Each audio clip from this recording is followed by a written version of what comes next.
What's up, guys? This is Heis, and today we're going to help introduce the new editor on the channel. Nick, welcome. Hi, everybody. Great to be here, and I'm so happy to be working with you, Heis. It's gonna be a lot of fun, and I'm excited for the sort of extra production quality and new level of videos that we're gonna be able to do as a little partnership here. If you saw the ribs video, Nick did a lot of the editing touches on that and a lot of the polished, detailed sort of things, and I thought it came out great. So I'm really looking forward to what we can come up with in the future too. Well, thanks. That was a lot of fun to put together because I mean, you have such a great screen presence and YouTube presence that I feel like whatever I could do to be helping to augment that and fill in little detailed touches is super fun. And I love creating animations in After Effects. So it's always good to exercise my skills in there. Yeah, I thought it came out great when we chatted originally about seeing whether or not this would make sense for us. The Venn diagram of my skills and Nick's skills has a very small overlap. So I was really thrilled to get Nick to come join in and all that sort of thing so that we could actually, make better videos for the channel. And so I hope you guys agree, and I hope you guys enjoy the touches he puts in too. But as you can see, there are choo-choo trains of a small, silly digital variety on screen. we're here. The best. The best. We're here to, just have a little fun with this ancient game called Lionel TrainTown Deluxe, which is from both of our childhoods.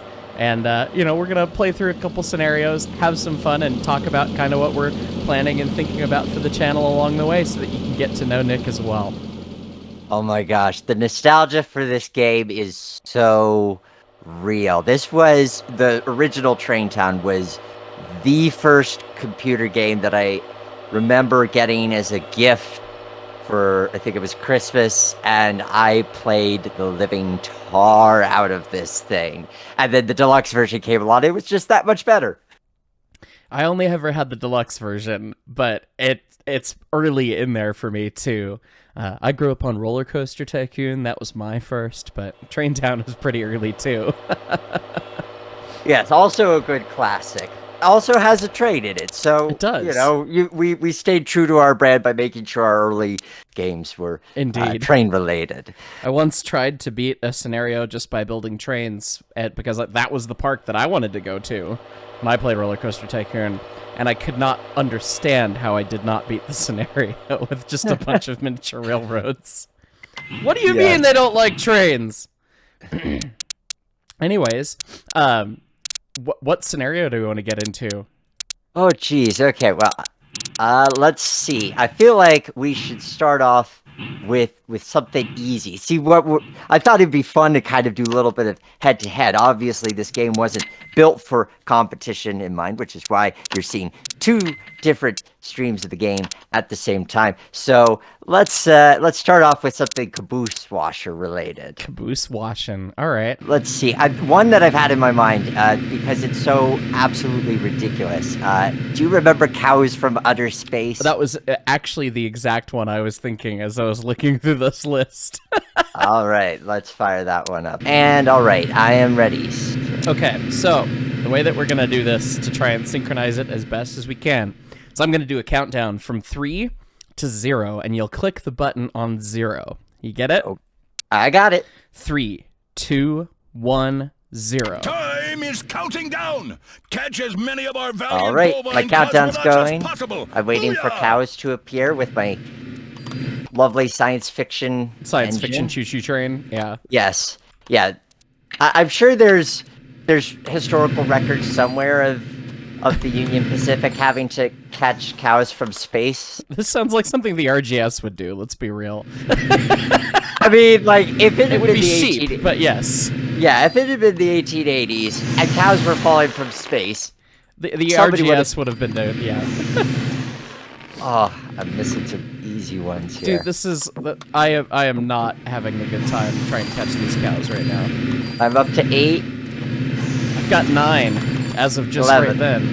He's got 11. Oh, yes. I turned it up to 11.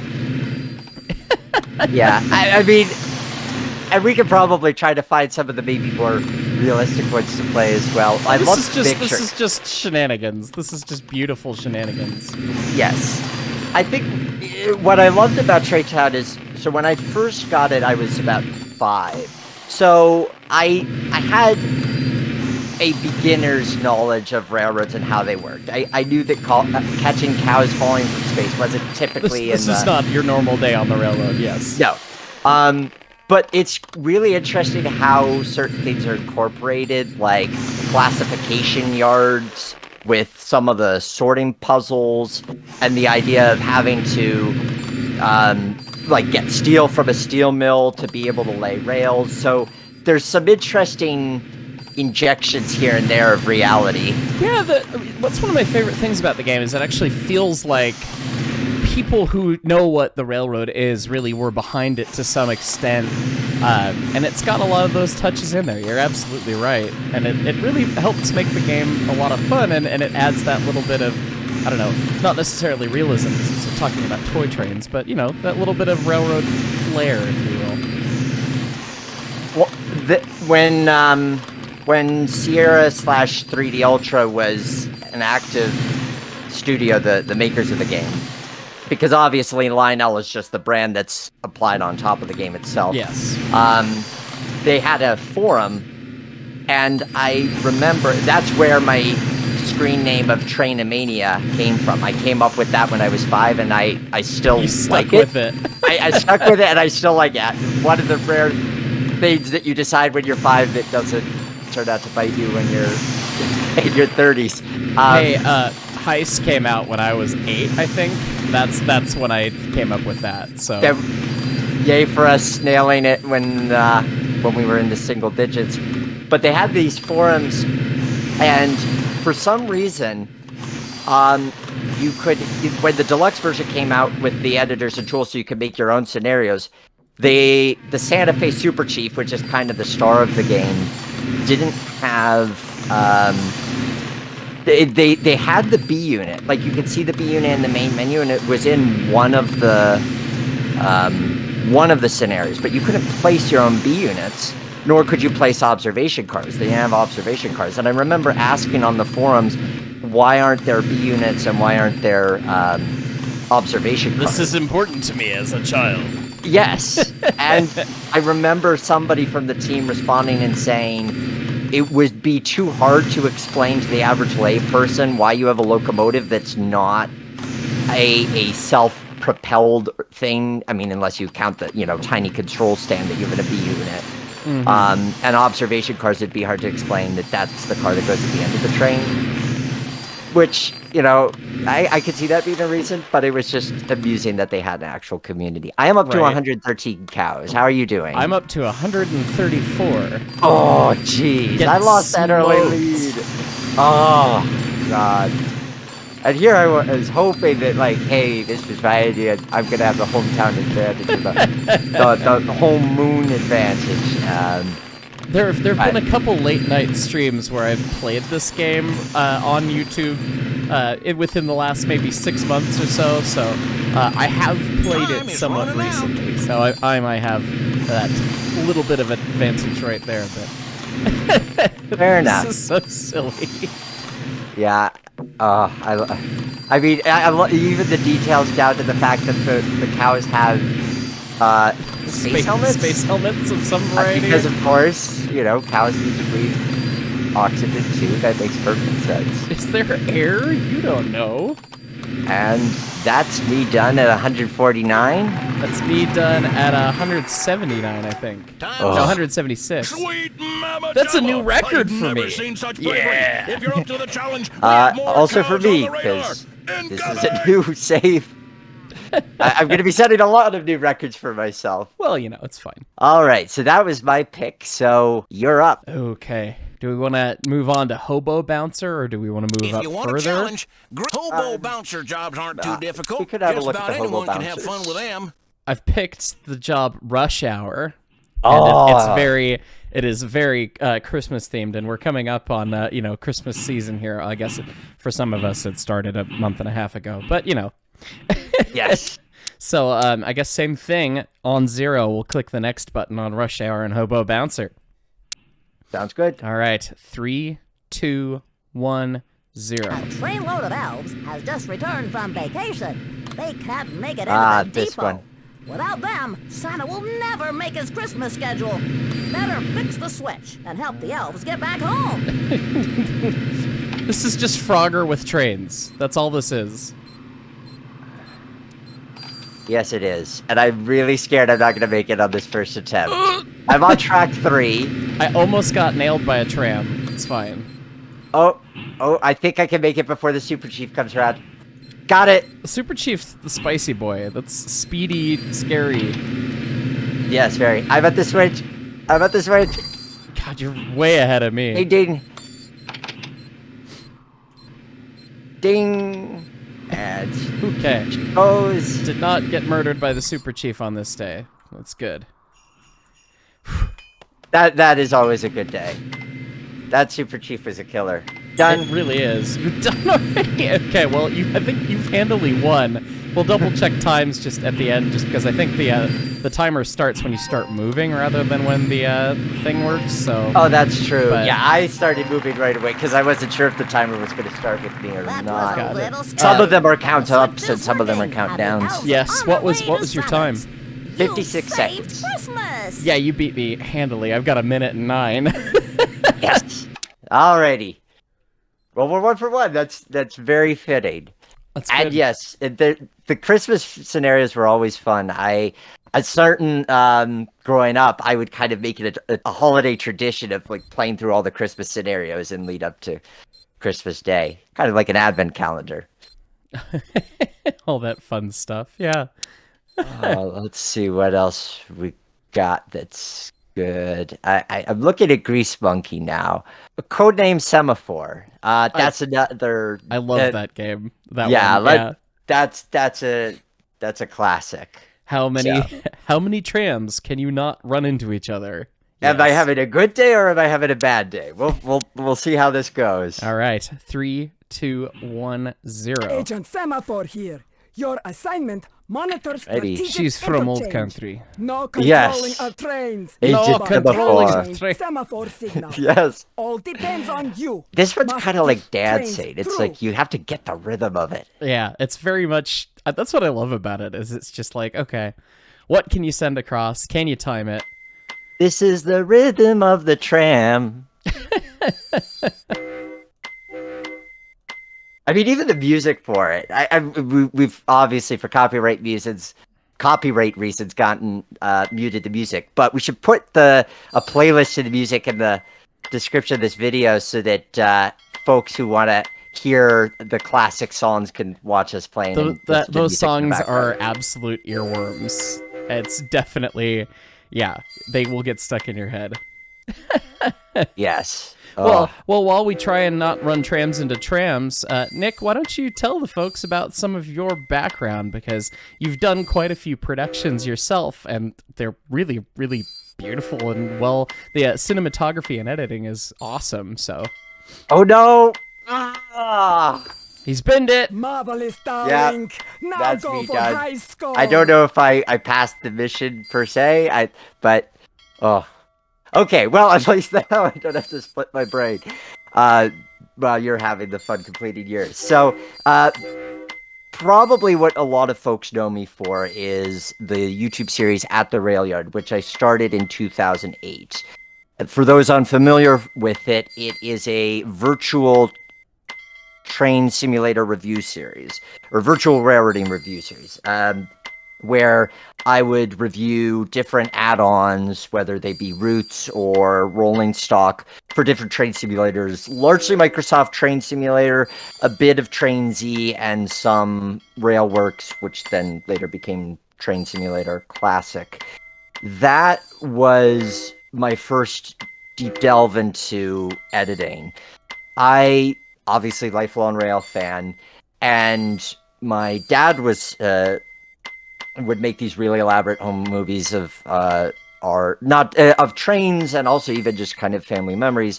So I grew up with that going, and that love of trains, and saying, how do I convey this love of trains to other people, especially folks who may not be into trains themselves? So At the Rail Yard was born out of that, because I started with train simulator music videos, and they were a good way to practice editing, but they lacked meat. They lacked a sort of a specific purpose other than just being visual experiments. So when I stumbled on the idea of doing a review series a la Top Gear, that was what I needed to mix my love of music, my love of trains, and my emerging love of editing, and was a great way of exploring different parts of the world and different types of railroading and different types of editing. And that was fun for a number of years. I talk about it past tense. I've never officially retired it, but admittedly, I have so many things I do now that creating new episodes is that are further and further between. But that's Sorry, that entire time you were doing that, I was still sending trams, and I just finally binned it. Oh, I thought you were polite. Oh man, you had a good day of it, man. The passengers on your railroad are super happy that you were on your A game today. Hey man, I used to be a signal engineer, which means that I'm really good at clicking on signals. Apparently, I think there's a correlation there. Well, yeah, I Watch would it, say you're so. almost I mean, out that's of fuel. the Civilians challenge have of reported. competing against the real railroaders. They really know their stuff. So I'll continue the story, but I feel like we should line up a new. We should line up scenario for another ourselves. scenario and then continue. Fire Yeah. stoker jobs are not for the faint of heart. So Play at your own I'm risk. thinking maybe something long, because I mean, there's plenty of ones that count up where, I mean, exciting, dramatic ones like that. But we could also just choose one where it's just a matter of seeing who could get the better time with things. Yeah, I think in Firestoker, an engineer's dream is the maze one. That should give us a yeah, good context for this. Deep in dream. yeah. A I'm dream about trains. really worried travel that to an I'll be unfamiliar lost land. for that whole 20 A minutes. But cloud That's fine. yeah, I'm game for it when you are. Okay, 3, 2, 1, 0. deep in dream. A dream Alrighty. about trains. You So, travel to an and the good thing with this unfamiliar is sometimes you have built-in A breaks for cloud talking obscures because your vision. your And your the little map hand doesn't car seem to guys work here. each have He's time eating to his catch their cheeseburger, breath. yeah. The area yourself, Yes. if you I have love that any that's the hope way of that they have to escaping refuel before is morning. cheeseburger and soda. So yeah, at the rail yard was what I used to sort of really delve into editing different music genres, styles. Through that, I learned a lot of different elements of railroad history, and I found myself wanting to explore more real stories of railroading.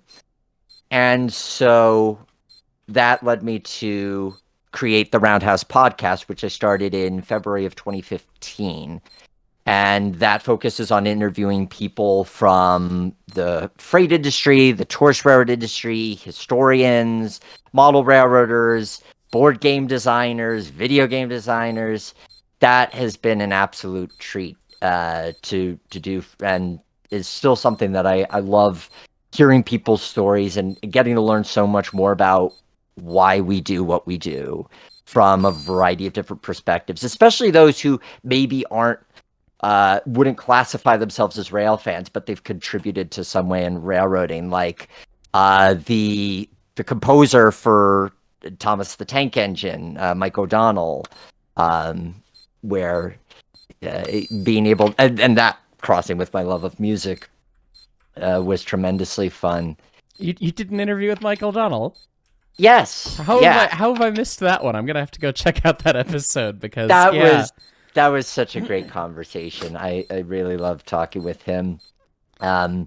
And especially being able to talk to him not just from a Thomas fan perspective, but also from a musician perspective of certain creative decisions and how he collaborated with his partner Junior Campbell, was truly fantastic. And I've met so many. I mean, I was really honored to have the opportunity to speak to former Norfolk Southern CEO Wick Moorman for nearly 2 hours, 1 hour on Norfolk Southern and 1 hour on Amtrak, and East Broad Top, which he's involved with. So there's been some really great conversations that have come through that. I had some terrific event episodes as well, going out to places and covering, darn it, this hit a dead end. Uh, It uh, happens. I remember that there's like, I vaguely remember that the way to it is not at all obvious. It's very Yes, good. It's just I remember that, which, and I just can't. It getting down and around from the top wherever that track is. I can't find the track. I went down and I just went on the rail line just underneath it, and just back up at the top it again. like I know that's not it. So I am remembering certain things. Okay, so yeah, having great conversations through that, and then 2 years ago, thereabouts, I formed my own business called Streamliner Media, and through that, I am a one-man band of filming and media production of a variety of forms of media. So I'll do web design, bit of graphic design, but my primary love is creating video, not just pertaining to trains and railroading. But that said, I've had the pleasure of working with a number of really cool clients, including the Iowa Interstate Railroad, Omnitracks, Pioneer Lines, the East Broad Top. So opportunities to get to, and with tourist railroads, the opportunity to show the services that they provide guests, the scenery, things like that. With the freight railroads, sometimes it's a matter of highlighting their business and helping them to attract more customers. And other times it's helping to showcase grant projects. So in the case of Iowa Interstate, my first project with them, they were replacing a bridge, and they'd received what's called a CRISI grant, which is a private public matching grant. And so they wanted a video to showcase the complete bridge, to show the first train going across that bridge. And that was so I had the chance to travel out to Iowa and film the first train and interview one of the chief engineers of the project, as well as the one of their customers, to sort of have this conversation between a customer who a fairly large ethanol company that relies on the Iowa Interstate for hauling corn and ag products, and their chief engineer, where through this project they're able to ensure safe and dependable transportation. I have still not found the secret route. Are you doing any better? I think I found the track, but I have no idea how to get on it. So I've I'm on the definitely struggle found- bus. Yeah, I've definitely found the track, but I am also really wishing I remembered how to get to. Yeah. Oh, wait, okay. I think that's it. I hope that's it, because my countdown is showing 4 minutes, and it takes a while to get on the secret track. So Yes. I don't. it's I like, have if the distinct feeling that I'm not going to make it. yeah, I feel like the winner's gonna end up being the one who just finds the secret track, even if Who got you don't make closest? it out of the dream, escaping the dream. Inception with trains. Yeah. Yes. Basically, we need to go deeper. So yeah, that's kind of an overview of who I am and what I do. So I love storytelling. At the end of the day, I see myself as a storyteller, whether that's telling my own stories or helping other people, businesses, companies, organizations to tell theirs. It's a really amenable goal, and you've worked with a lot of fantastic people, and the productions you've done are great.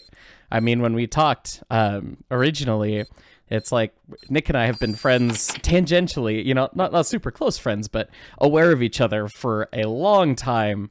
When we were just kids, and there were all the rail fans on Skype and things back in, a million years ago. I was there, Gandalf, 3,000 years ago. Well, yeah, it does feel like that. And that's the thing, is that, the Skype days. The Skype days were really beneficial to me. I grew up in northwestern Pennsylvania, a small town called Meadville, along the former Erie-Lackawanna main line. And that was a bit of a desert when it came to rail interests and rail preservation. I mean, within an hour, you could find yourself at a couple museums or the Oil Creek and Titusville. But in terms of finding other rail fans my age, that just, there weren't any. There weren't any in my hometown.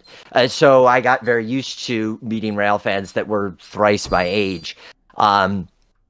So to be able to have Skype and hang out with people and get to people closer in age and talk trains was the coolest thing. It really was. It was really eye-opening for me to like, hey, there's other people my age They who exist. like what I do. I'm not the only one. I'm not a complete weirdo. I mean, Yes. you're right. I mean, yeah, I mean, I might be a partial weirdo at least, but at least I'm not the only one who thinks this is super cool. And being able to then use that as a means to start to get to meet people. Like I met a bunch of the Skypers through Train Festival 2009 that was in Michigan. I was always jealous that I didn't get to go to that. Yeah, that was a cool event. The 2011 was the best of the three that they ended up hosting. I found the secret track. Oh, you're beating me. But I only have a minute 40, so like unless I can inject steroids into my two handcar guys, Go. I don't think I'm gonna make it. But I'm really hopeful that I might. Come on, guys, you can do it. Oh, I might have found the secret track, maybe. Unless this just goes to a pile of sightings or Moonrock. something. Yeah, no, I'm definitely on the secret track. I'm making the lap. It's just. Oh, I think I'm there with you finally, but I think you're further along. Yeah, I've got a minute and 5, and these guys, they got to stop and have another cheeseburger. Oh boy. Yeah, I think I'm gonna bring them in for one more stop, and then see if they can recharge. Yeah. What a fun mechanic. Yeah, I mean it's a really the way in which they crafted these puzzles. This is why this game holds up. Oh, what is it? Like over 20 years later. It's a shame that it's never had a kind of an official re-release through Good Old Games or something like that. I imagine it has to do with licensing complications. Time is running out. Yeah, But I imagine that's right. It's just such it still looks solid for the kind of a faux 3D isometric thing it's going for. I'm making it. I'm gonna make it. Are you actually gonna make it? I'm gonna make it. I've got 10 seconds and I'm still at the top of the map. Oh. I'm not making it. I'm on the track, but yeah, I'm gonna be dead over here. Yes. Well, the last time I played this, I'm pretty sure I failed, which was I did a whole playthrough of this game. I think it was 3 years ago, 2 or 3 years ago. I played through the entirety of the game, cover to cover, and I think I lost this one the first time. So It's a challenging one. Yeah. All right, well, let's pick another one and go from there. I think The gloves are off with whistleblower jobs. No holds barred. whistleblower. We're getting the full meal deal here. Oh, sure. Let's go for it. Oh, pesky termites. That's one of those ones where it destroys the track as you're going and you have to try to. Let's do that one. That sounds fun. Yeah. Okay. 3, 2, 1, 0. A bunch of pesky termites are chomping up the railroad ties and wrecking the track. To save the Okay. railroad, get the old lumber mill running so we can replace them ties. Like you've got all these routes and then they slowly Then- take them away from you. Yes. And you are SOL if you happen to have a route to an industry that you need to get to blocked. Right.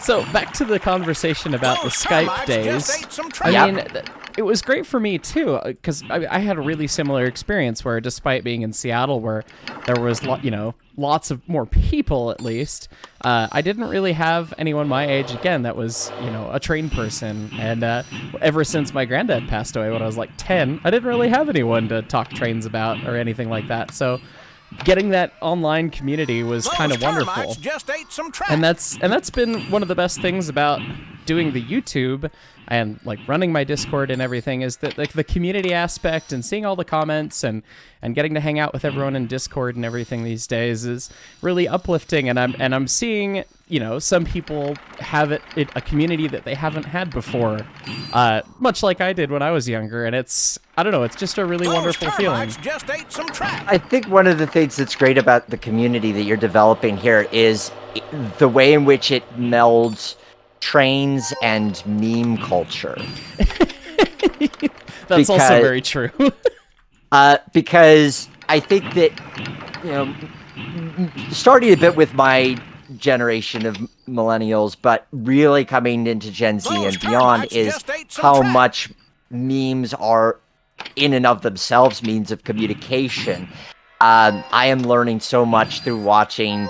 I've learned so much about Discord in the past couple of years, and I still have much to learn. But I think that it's great that people use this as a tool, but it's something that my generation and older admittedly sometimes have difficulty understanding. So it's great that you're out there being able to... Oh no, is it blocked both ways? No, I don't think I could... I think the termites blocked off my... The termites have ruined your No, existence. there is one way I could get there, but... Oh, geez, I hope I can make it in time. I've got 4 of my cargoes delivered. I've gotten 3, I think, and I've got the 4th loaded. Yeah, I gotta... Oh. And that's... Oh, and the box... Oh, jeez. And I don't know if I can... Oh, I gotta... This is... I'm gonna need to run around the boxcar to be able to get the machinery parts I need. I'm gonna be getting the machine parts last, I think, too. Yeah, oh. And I don't even know how to run around my boxcar. Ugh. There's no easy runaround on this railroad. It's almost like it was a puzzle. Yeah, there's no easy run around. Jeez. Okay, if I put it... No, because I can't. So, termites just ate some well, at least I've ditched some cars I don't need. But man, oh, you're kidding me! The termites built destroyed track under my locomotive. I am stuck. I am. Are you out. kidding me? That's hilarious. Oh, I am. Like it's still counting down. It's not officially like now. That's a fender bender. Well, I delivered everything, so. That meal's humming like a Man, tea kettle, well, and okay, so's the we're railroad, and the 2 for 2. termites have That's not too flattened bad. this up here. Oh, I'll just have to exit then. Okay, so we're gonna have to see who wins all the marbles here. Yeah. But which one do we do? Not school days. My God. I remember my dad had to help me solve school days 4th grade. I think I figured out on my own that this last place, I certainly didn't need to call my dad to help me through it, but I remember my dad when, you know, again, when I was 5 or 6, my dad was writing down the numbers on paper and trying to figure it, because the school days ones, for folks who don't know, hard. Are math problems, but you have a specific amount of numbers. You have to use every single number one time in equation. It's easy when you only have 1 or 2 equations, but then when you've got 4 equations and you have to figure out how to match those numbers up. Oh. Yeah, I have a mechanical engineering degree from the Colorado School of Mines, and no, it's tremendously hard. I tried to do a playthrough of this game, you know, a couple years back, and it was like, no, just no, don't make me do this amount of math and like factoring and figuring out which ones are. Yeah, let's not do that. Maybe in keeping with the Christmas spirit, we end on the night before Christmas. Sure, why not?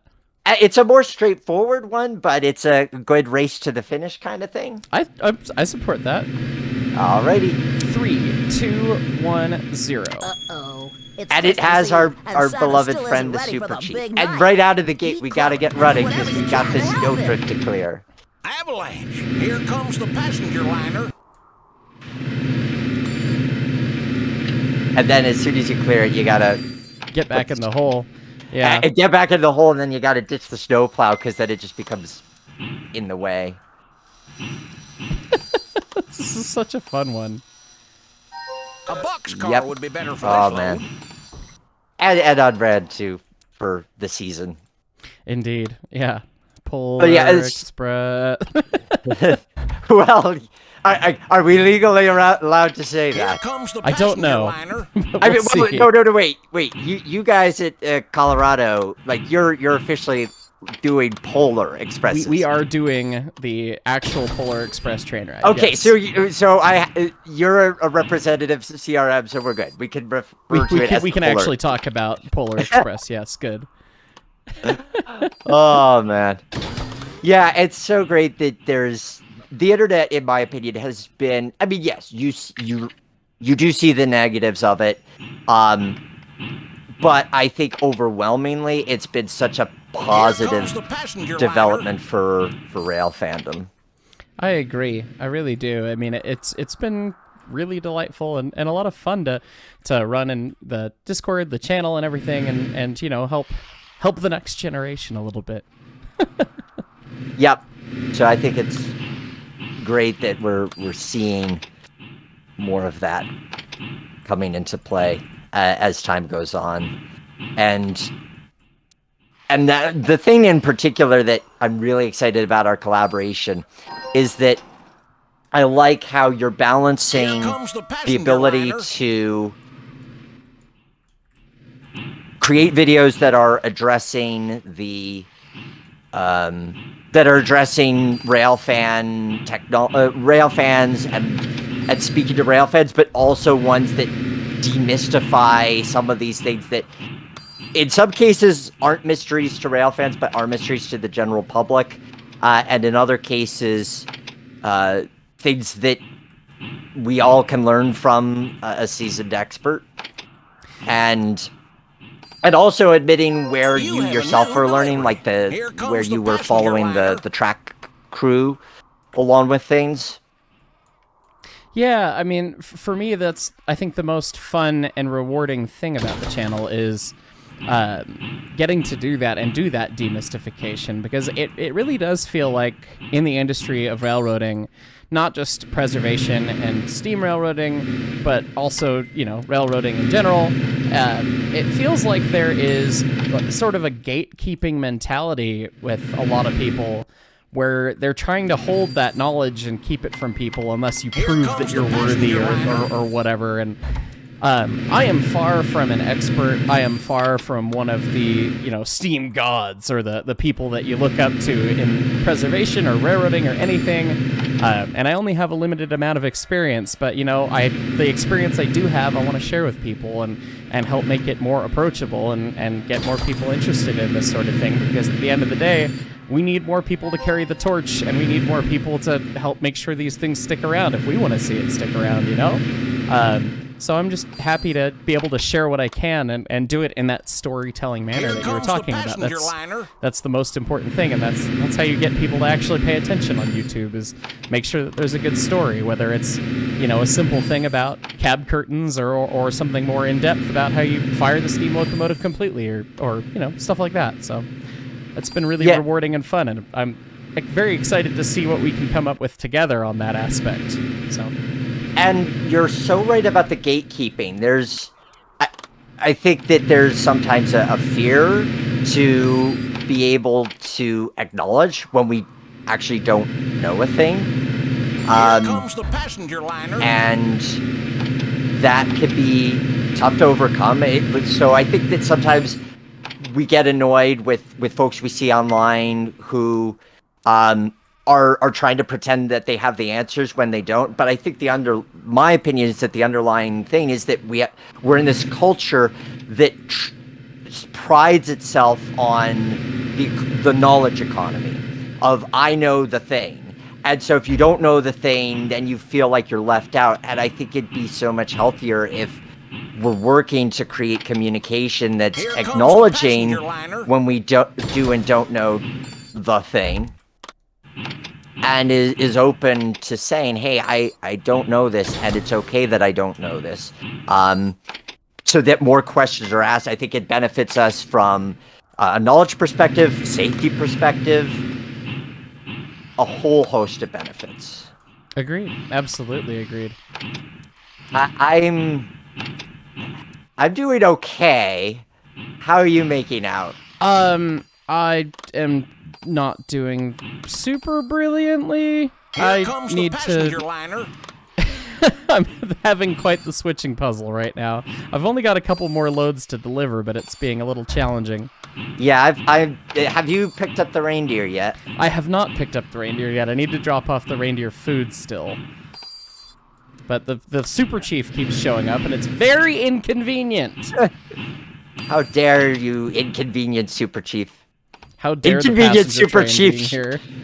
Inconvenient super chief sounds like it should be a thing. It should Like, be. it's not just any old super chief, it's an inconvenience.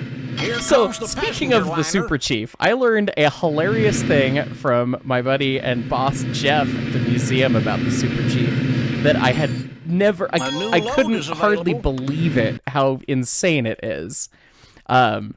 So, the super chief, you know, pride of the Santa Fe, big passenger train, the paint scheme's amazing, all that fun stuff. They used to repaint the silver on the trucks and everything below the yellow and red stripes.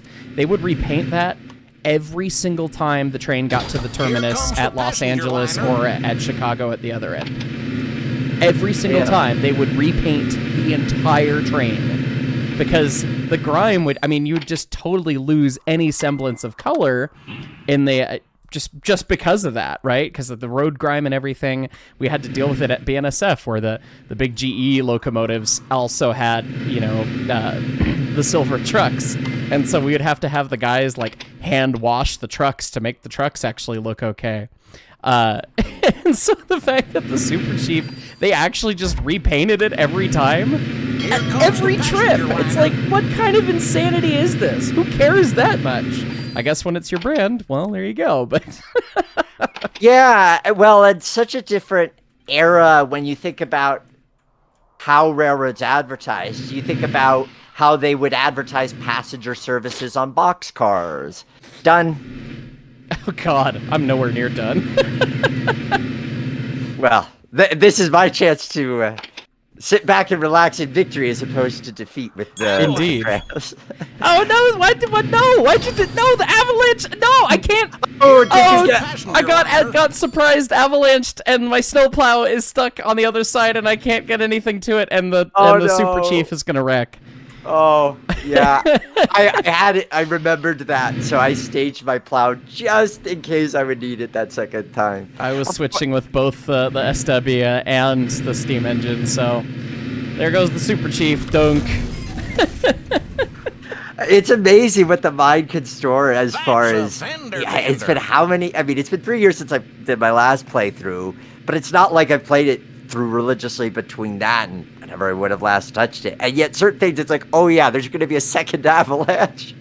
That's Ugh. hilarious that you remember that. Yeah, it's funny what the mind retains. The mind can retain all sorts of useless information. My wife is astounded at my ability to remember. Well, not anymore. Obviously, we've been together a long time. But initially, was astounded at how I could remember numbers. Like, if somebody says a phone number once, I could probably immediately write it down just of hearing it that one time without repeating. But I might even be able to call it back not too long after. Well, I mean, I'm in a hobby that idolizes memorizing numbers, so it kind of fits there. I was gonna say I don't do well with phone numbers, but yeah, you give me a 4-digit number, I will guarantee remember it because, God, I could still spell off the list of my least favorite locomotives from my shop at BNSF. All the bad ones, the pieces of poop that just were always broken or would always fail, or you know, just got the mental list. Yeah. It's funny to think that, yeah, given that you work for the Class 1, because for most of us, a Gevo's a Gevo's a Gevo, but if you work with them and you see them, then you probably do kind of have associations with specific road numbers. Yes, and you also call them Evos and not Gevos. Right. Because everyone knows that it's just an Evo. Like, it's not... it's a GE. I mean... yeah, Right. silly stuff like that. We Yes. mostly had the small EMD power at my shop, but Yeah, so it was a little bit easier because it was like, okay, they're not all the same looking necessarily, but yeah. The thing that warms certain my ones. heart is knowing that even with how much of that roster has been repainted, there is still the Microsoft Train Simulator unit. Right? Simulator, man, if I could talk. The MSTS unit is still running around, still advertising MSTS to this day. I was always hopeful that it would turn up at my shop. I always wanted to see it, and I didn't get it. But I did get BNSF 346 and BNSF 340 the one time at the same time, and I was like, ha! Those are two C19s if it was Rio Grande, but they're GP6DBs. Anyways, I took a dumb picture with both of them anyways. The other one I'm hoping to see at some point, even though there's... The association is loose, but BNSF 777. Because BNSF... I love the fact that BNSF has a 777, and it is a wide cab, and it has a red nose. I mean, yes. It's perfect. The association to Unstoppable is loose. I also hope to see the Unstoppable Legends at some point. But that's a CP side of the house. But I would absolutely love to see BNSF 777. If it's leading BNSF 767, then I know I should buy a lottery ticket on that day at the nearest gas station. No kidding. Well, speaking of winning things, obviously you won the little challenge we had going on here, 3-2, I believe, by the scenarios in TrainTown. This is a lot of fun, and yeah, God, this game is just really nostalgic, but I'm so excited to have you on board and start working on, some more cinematic type things and a little bit more extra flair and touches on the more important videos on the channel and all that sort of stuff. So I'm excited what we can do together. Likewise, I think that you've been creating some great content, and I'm glad that I'm going to be able to contribute to it in some way, and hope that people enjoy the shenanigans we might get up to in the interim. But now, if you're wondering who does the some of the heists behind the scenes, who did that subscribe logo, now you can say you know me. Streamliner Media. Gotta promote my business. Gotta too. plug it. Yep. Links in the Streamliner, description. links in the description. Streamlinermedia.com. You can check out the work that I've done as well, which does include trains and also does not include trains. All right, Nick. Well, this has been an absolute pleasure, and as always, everyone else, thank you so much for watching. We'll catch y'all next time. Bye-bye. Bye.